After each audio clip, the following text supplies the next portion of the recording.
So look, y'all, in this video right here, this lady said her husband went to Mexico, right? Why the police find his body? Yeah, she going to jail. Is everything okay? Yeah, so pretty much the reason we're here is Craig's friends were worried about him because they haven't heard from him in a while. There's cameras on the back side of this house. I'm sure she destroyed it if there was any. Is that dirt? Where's that blood? Monday, May 12th, 2025, Cloudcroft, New Mexico. In this mountain community where changes in routine rarely go unnoticed, a welfare check request immediately raised concern. What initially seemed like a simple lapse in communication began revealing inconsistencies in timing and recent decisions, signals that suggested the absence was not the result of an ordinary oversight. I'm Tyler, and this is your daily dose of crime. Get your daily dose of crime every single day at 3 p.m. Eastern, and we're turning it up. 2 videos per day. Don't miss a single moment and tune in. Deputy Ventura with the Sheriff's Office. By chance, have you seen your neighbors over at 97, Heather? I like daily dose of crime. I've been really worried about him. Okay. Since January. Since January? Yeah.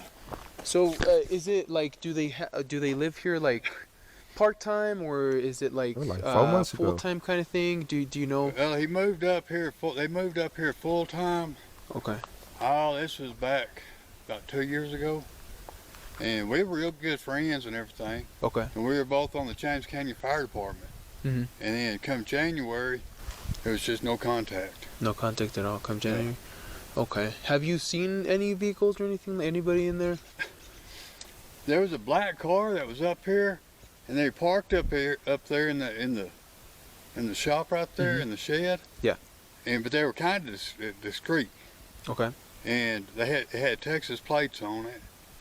And I seen them drive by a few times, but. Did you recognize the vehicle? Was it like something that they usually drive, or? No. About like how often would you say you guys usually talk, or? Oh, he talked all the time. Like, was it like phone calls, messages, or just like in person? Oh, he's one to help me do all this driveway. Oh, okay. He's one to help me do this roof. Okay. Okay, so you guys would hang out. Yeah, yeah, we were real good friends. Gotcha. And you said since January you haven't seen anybody, heard from him or anything like that? Yeah, January, I got sick, he got sick, and then a couple of other people on the fire department got sick. Okay. And then it was after that, he just disappeared. Okay. I didn't know if he got sick and passed away, or I didn't know what happened. Okay. Because I ain't been able to talk to him or nothing. Man, look, hold on. So look, first off, something crazy had to happen, and this lady has to be, she got to be somewhat unwell. I'm gonna tell y'all this. First off, she didn't try to claim no life insurance on her husband. She didn't try to do none of that. She just like, oh, he went to Mexico. So she either got another man or she just off. Gotcha. All right, Mr. I know his mom was in real bad health over in Breckenridge. Okay. And that's where they were supposed to move back to for the time being. Breckenridge? Yeah. Okay. Yeah, definitely. I was real good friends with him. Yeah, that's what we're here pretty much, just checking up on him, make sure that he's okay, that, there's nothing going on. But alrighty, sir. If I have any other questions or anything like that, I'll give you a call, okay? All right, I appreciate it. Have a good one. Yes, sir. Take care.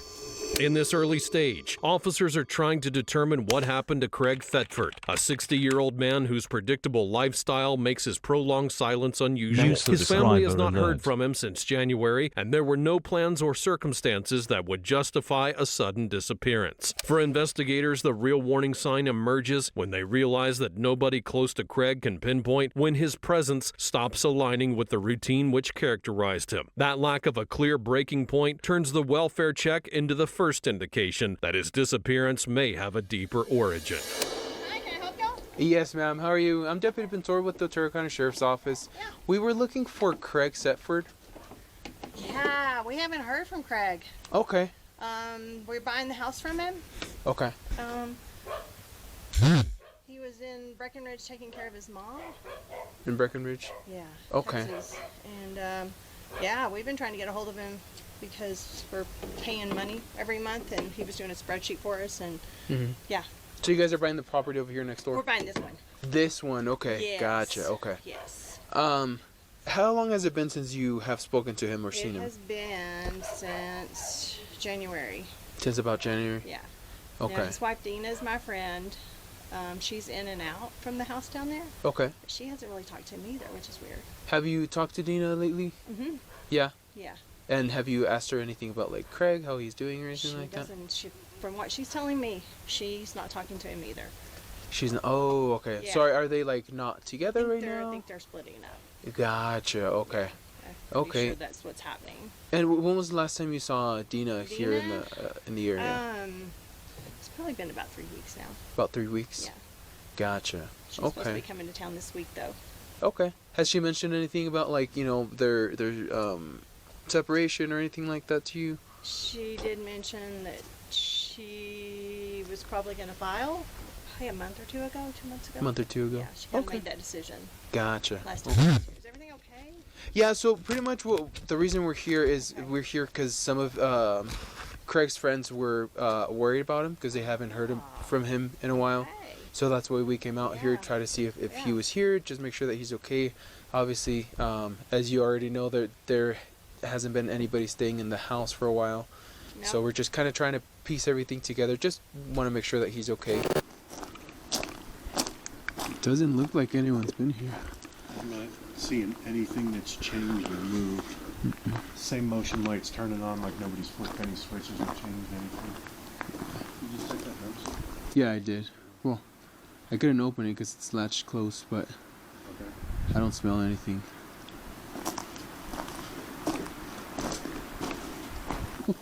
What's this? Fire pit?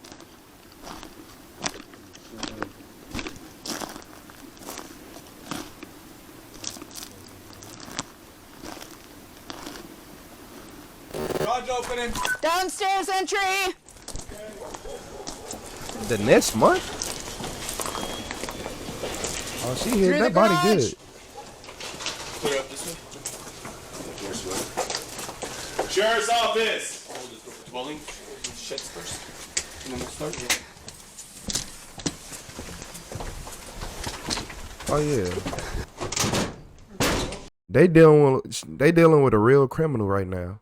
That said a month later, like a SpongeBob cutaway scene. Like, okay. Good job, gentlemen. Police department! This might not be her first time. Search warrant! Looks like you have an upstairs.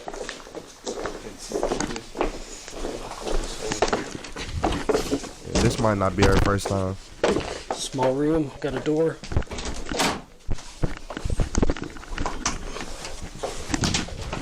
Small room coming out.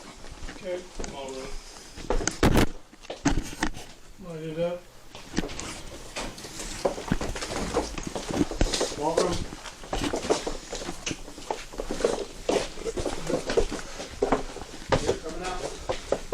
I'm gonna go right.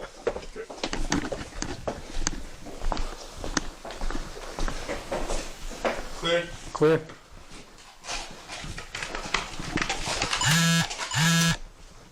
That's good. So I'm looking to see if there's any cameras, but I haven't seen them. There's cameras on the back side of this house. Yeah. Which is good, if we find anything to... I'm sure she destroyed it if there was any.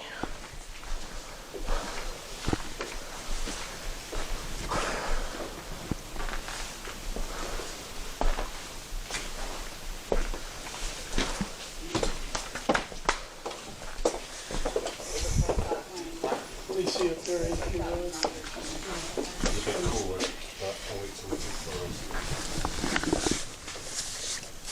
Is that dirt? Where's that blood?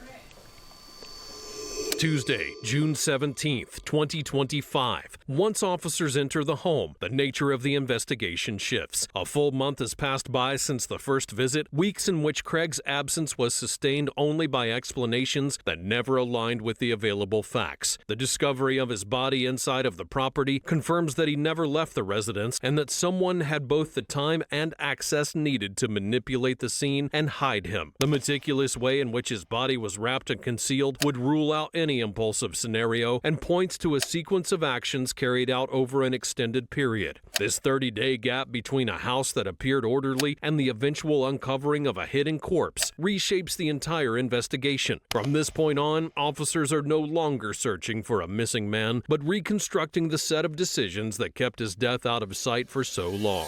Dana took all of his gear and put it inside the brush truck. I drove the brush truck back to 16 Springs, and that's where we unloaded his gear at. Okay. It's not been touched. So since she's loaded it, it has been sat in the corner and not No, been. that's a locksmith. It's been sat in the corner and it hasn't been tampered with, touched since it's been put there. So what y'all have seen, y'all haven't noticed any like blood or anything like that on We there? didn't even open it. I didn't open it. So part of my job is, as soon as he turned it in, which I knew was not right, there's reasons I knew that I was like, bull crap, he wouldn't have done this. Yeah. And then I just kept hoping, well, he's going to come back. This is stupid. He's going to come back. He's just going to come back. So I was like, I'm not touching it because he's going to come back. Yes, ma'am. I'm not going to jinx it. He's going to come back. And then when I realized he's not coming back, I told Roger that it's not been touched. I have not tampered with it. It has sat in the same spot since we picked it up. Nobody's unzipped it. Nobody's messed with it. Okay, you mean the barbecue grill? What y'all can do is unzip it. If you notice blood, don't just stop and then call Roger. And then I didn't even want to do that without y'all's present. if you want us there, we can be there. I would prefer. Is it at the Just- 16 Springs Fire Station? Yes. Just a moment. I would just prefer y'all Let me get to, to the Wi-Fi. just in case. There's probably nothing. But I would Safer than prefer. sorry. Yes, y'all to just, when we pull stuff out, just in case there's something in there. Looks like that she used it to cover something up. Yes, and so we check the gear regularly. So if there's blood, that's no. Is there anything else you can think of to add that you haven't told Roger?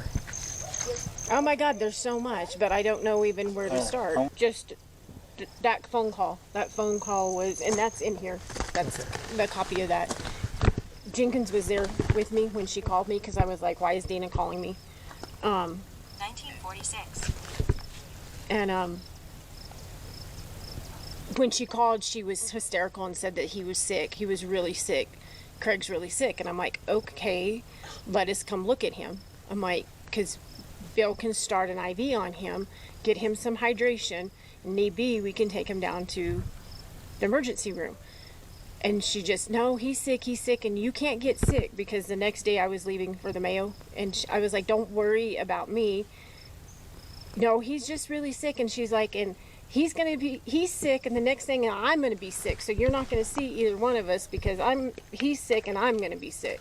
I'm just letting you know. Well, let me come look at him. Let Bill come look at him and see if he needs fluids, because that was that virus that was going on. Nanovirus. Because I got sick, Craig got sick, and Dan got sick all at the same time. Well, that we know, Yeah. Craig got sick. And But we don't know. she refused. She refused. She wouldn't, and I kept telling, I'm kicking myself because we should have come up here, and they're like, she probably wouldn't have opened the door if I would have come. But what is odd is we have that kind of relationship for her to call out of the blue and just tell me that he's sick. Well, then let us do something for him. No, I'm just letting you know that he's sick. He's really sick, and I'm going to be sick, so you're not going to see us. And it didn't click. It didn't even click. But what annoyed me was like, then why are you calling panicked if you don't want us to do anything about it? And that's January 4th. January 4th? Yeah, that one, I think I have it. So look, y'all. So basically, she was like, oh my God, I should have known something was wrong right then and there. Don't be one of them gullible people. Quit trying to be gullible every day of your life, and you will see all the wrongs in life. You know how many times I've done seen people lying in real time, bosses and all that, just from paying attention? Pay attention more. And man, if somebody calling you panicking and acting strange out of the ordinary, come on now. When your kids act weird, your brother act weird, your mom act weird, you know something off, you know? Come here, this is Jody. Hi, Jody. This is Detective Curtis from the Otero County Sheriff's Office. Oh, hi. Hi. Yes.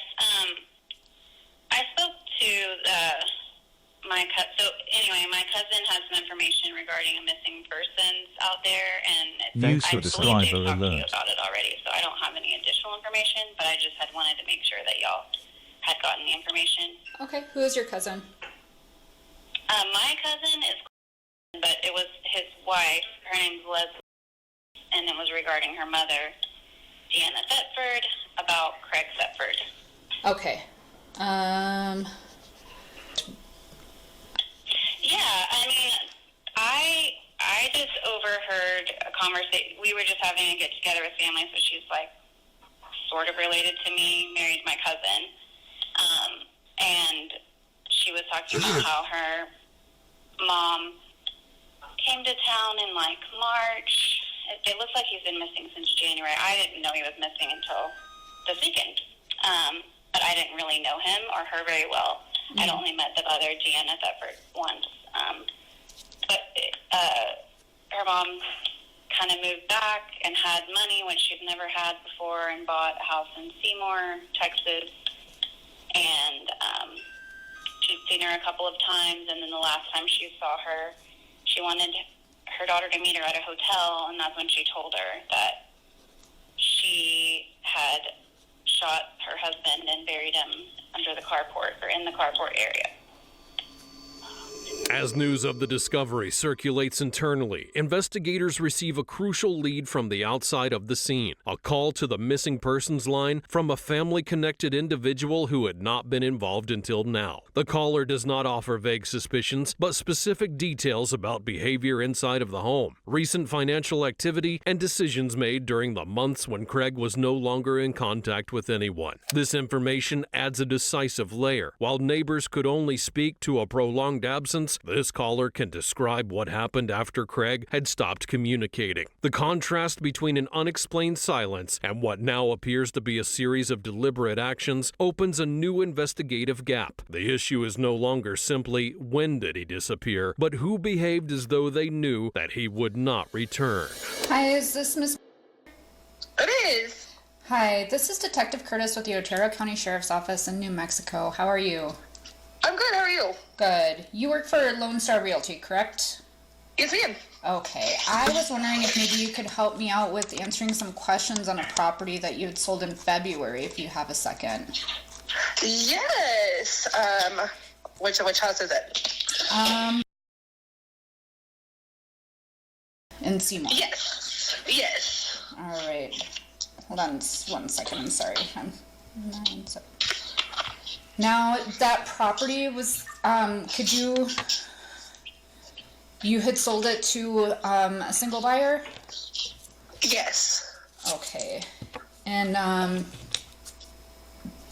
can you verify the name for me? Dina? Yes, okay. And did, she didn't have another person in the transaction with her? No, ma'am. Okay. Do you remember when it was that she was inquiring to purchase the property? Let me see if I have all that on file. 1 second. I know her mother lives in town, and I've kind of talked with her some. It's a very small town. I don't know if you've looked up Seymour, but everybody kind of knows everyone here. Okay. So she had her mom with her, and I showed them a few houses, but it was just her name on a contract, and let me see if I have dates. Okay, I know she closed the first week of February. I want to say she closed like the 4th. And I think it all happened within like a week. Okay. So she had found the property and closed within a week about? Yes, I would say and we saw some houses, and then within 2 weeks, everything was kind of closed and done with. Was there any talk about why it was so quick? She was moving down here to be closer to her mom. That's all I knew. Okay. Her mom's older, quite a bit older. Okay, so she was going to go be closer to her mom, who's elderly? Yes. Okay. Was there a mortgage or was that a cash sale? It was, It was all, I think it was this cash deal. I know she didn't have a loan. She paid the asking price. It was $150,000. It hadn't been listed for very long, so, and they wanted a little extra. There's like a little house next to it that they wanted more for, so we just got it for the $150, and they threw in the little building next to it. Okay. Now, all right. I really appreciate all your help. This is Detective Curtis with the Otero County Sheriff's Office. I had a message that you had called. Yes, ma'am. All right. What can I help you with, sir? I recently got in touch with an old friend of mine. She was married to that dude, and apparently she said she shot him. Okay. I have a conscience, and I couldn't just not say nothing. I mean, I'd rather not be involved, but I kind of guess I am, and that's all I know. Like, I live here in Texas. I hadn't seen her in years or talked to her in years until just like Friday or end of last week, whatever. And she come out with that. So I kind of think that she put more on my plate than I was ready to chew. So I made the phone call. Can you tell me her name? This is his wife, Dina. Okay. I'm not real all high tech and all, and I believe what people tell me. So that I don't know if she's really married to him or not, but that's what I know. Can you tell me how the conversation went? You said that you guys had just recently connected, hadn't talked to her in years, and right. And how did this all come about? Well, we've done that before, like, you know, being out of touch for a couple of years and touch back up, whatever.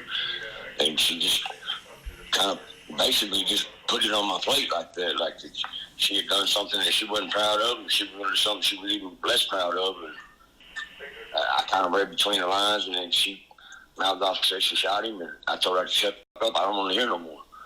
And here we are. Okay.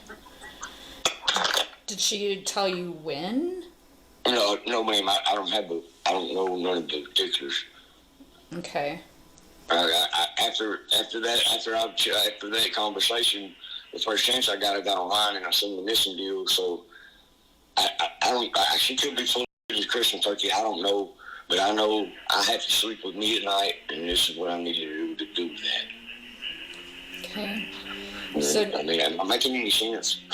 Yeah, no, it's good. You should definitely, if somebody comes with you with information like that, then absolutely report it. Testimony from the seller of a property in Texas adds a central piece to the puzzle. A cash purchase completed during the same period in which nobody could reach Craig. The speed and manner of the transaction suggests that someone inside of the household had acted with the certainty that he was not coming back. This is reinforced almost immediately by a call from a close friend of Craig, who describes future plans, consistent routines, and a life without any sign of sudden crisis. The alignment between an unusual financial move and the portrait of a man who had no intention of vanishing creates a pattern investigators cannot ignore. The contradiction is now structural and not circumstantial. Craig's life had not changed. What had changed, though, was the behavior within his home after he had gone silent. Did Dina tell you why she wanted to take her life? No? Did she have a method she was planning on using? I don't know. She didn't say that. I knew she was real depressed. But I didn't expect any of this. About how long has she been back here? She started coming back off and on. And I don't remember what it was. Maybe it was, we were there Thanksgiving. That was the first time I'd seen their place. And so it was after Thanksgiving. Did she tell you, do you know how she bought the house? She said that Craig gave her that money to buy the house with. He stole it from her. She said that Craig gave her the money to buy a house here? Yeah, I think they had an argument, and he told her to get out. Okay. And she told him, no, you leave. That's all I remember. And so he gave her some money and she got he said you can do whatever you want to. And so she could pack up some stuff that she wanted and come to Texas. And she packed up some, you said she packed up some furniture and stuff to move into the other property? Mm-hmm. Okay. Yeah. And she had gone back and forth between here and New Mexico. Did she say any interactions that she had with Craig, or? I don't think Craig was ever around after that. He was a bully, and but he could be very kind. When you say he was a bully, is there something that you saw or that Dina told you? Craig has thrown her out of the house many times. I've had to go and pick her up many times. Was that while they lived in Breckenridge? Or? Yes. Okay. I had talked to her before, and I suggested her to leave, and she didn't leave, and she should have, because neither one of them would be where they're at right now. When officers speak with this woman close to the family on July 8th, nearly 2 months after the first neighborhood contact and almost a month after the body was found, the investigation is ready to clarify why Deanna Renee Thetford has become the primary suspect. They explain that the body was deliberately concealed, that specific areas of the home showed targeted cleaning, that the security system had been dismantled, and that an empty firearm case was found alongside cash that contradicts earlier claims about missing large sums. Added to this is the biological evidence linking Deanna to the weapons associated with the case. For this family associate, who had already provided useful information, the news of the arrest is not an isolated update. It outlines a sequence of choices and omissions that, piece by piece, shifted the investigation away from a missing person search and toward the person who had complete control over the environment in which Craig had died. I do understand hold on. that Dina was here. If it was true that he told you to get lost and handed you $130,000 or even $100K, You had mentioned that his cell phone was gone. I know that you had had some text message communication with, I think, and you had mentioned that Dina had Craig's phone because she wanted to hold on to it for... Mm-hmm. She said he wanted to keep it because the roofing, where he sold his roofing company to this kids in town, was on his phone. And she said he hadn't been able to talk to us because the phone wasn't working right. He couldn't hear through it or something, but he wanted to keep the phone because of the information about the roofing. And she said that's why he wanted to keep it. Well, she kept it all those months. I'll call you right back. Did you see it at all? Huh? my bad, y'all, but do you know how old you got to be to have a ringtone on your phone? Back to the video. Did you see it? Did you see her with it? No. No. Okay. No. No. And she didn't take it until she Till kept that saying last it was visit. there. There's a I bet they already know. guy here. What do y'all know? We've seen Facebook. Man, my phone has been blowing up. I mean, we ain't got to worry about telling nobody. Yeah. She's in jail. I'm like, what the heck? Yeah. Wichita Falls jail. Yeah. See, they know more than I do. I didn't know where she That's was. good. First degree murder and then hitting him tampering with evidence. Tampering. She shot him with a gun, I told you. And he was on the property when they found him. Did she See, hide? I'm just so private. This is the grandsons, That his grandsons. It's nobody's business. That's my older brother. That's my son's name. Okay. I talked to her a while back. And they got his body. What's left of it after 5 months. Was it January, you think? It's been that long? Because they seen him on New Year's Eve at a party, Tommy and his wife and Craig and Dina. And then, you know, he was moving down here. I got the text. Yeah, that's what she from said. Tommy, Moved down here to take care of me. you got notified She's months been later taking that care he'd of been me, here. and they've been taking care of me. Well, I got notified from Tommy. What they got was that he had to move back to Breckenridge and quit the fire department because his sorry-ass sister, who lives in town, same town as his mother, wouldn't take her to the doctor visits, and she was about to lose her leg, and so he had to come home and take care of his mother. Yeah. She's been here every day.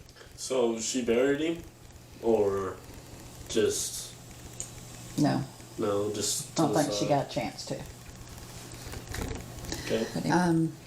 The backhoe, she couldn't work, so she couldn't The bury him, but she pathologist isn't tried. able to determine for sure. She said anywhere from weeks to months. She said she Who told believes y'all? it could be We months. saw.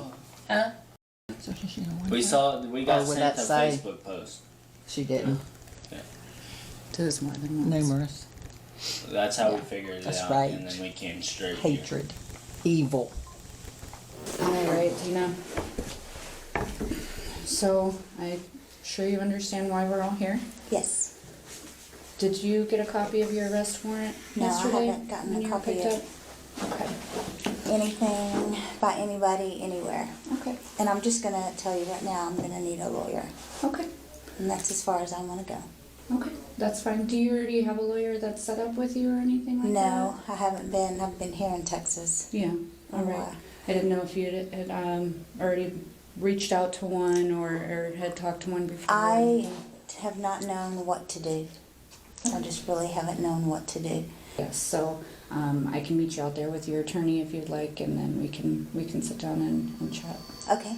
Okay. With the arrest of Deanna Renee Thetford and the accumulation of physical, financial, and testimonial evidence, investigators reached a point where there was no longer doubt about what had happened inside of the home on Heather Way. The discovery of the body, the shifting narratives, the cash purchases made after Craig's disappearance, and the biological link to the weapons formed the basis for charges of first-degree murder, tampering with evidence, and later forgery. Offenses that in New Mexico can lead to life imprisonment. Deanna remains held without bond pending extradition as the case moves forward toward formal proceedings in Otero County District Court. For Craig's family, the investigation closes a months-long period of uncertainty, but opens a more difficult reckoning. Understanding how a disappearance that once seemed like a puzzling silence ultimately revealed a series of deliberate decisions made inside of the home where he had sought peace in retirement.